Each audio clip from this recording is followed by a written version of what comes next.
আগে রাষ্ট্রের সংস্কার হবে। আমরা শুধুমাত্র একটা নির্বাচনের জন্য এতগুলো জীবন হানি করি নাই, ঠিক কিনা? এত মা বোন রক্ত দেয় না, এত হাজার হাজার পঙ্গুত্ব বরণ করেছে একটা মাত্র নির্বাচন দিয়ে, ফেসিবাদকে তাড়িয়ে আবার আরেক দুর্নীতিবাজদেরকে ক্ষমতা আনয়ন করার জন্য নয়, ঠিক কিনা বলেন?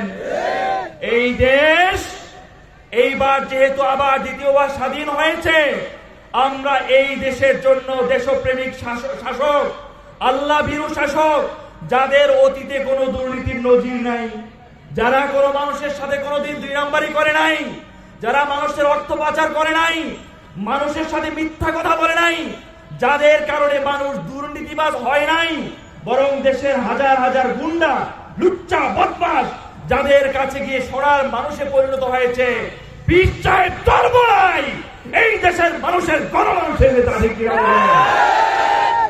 প্রিয় বন্ধুগণ, আমার আমির, আমার নেতা পীর সাহেব চরমোনাই সারা বাংলাদেশে আপামর জনতার কাছে তিনি বিশ্বস্ত নেতা, ঠিক কিনা বলেন? এই দেশের মানুষের সুষ্ঠু ভোট নিয়ে এদেশের মানুষের অন্তর জয় করে সুষ্ঠু নির্বাচনের মাধ্যমে আগামী নির্বাচনে পীর সাহেব চরমোনাইয়ের নেতৃত্বে ইসলামী আন্দোলন বাংলাদেশ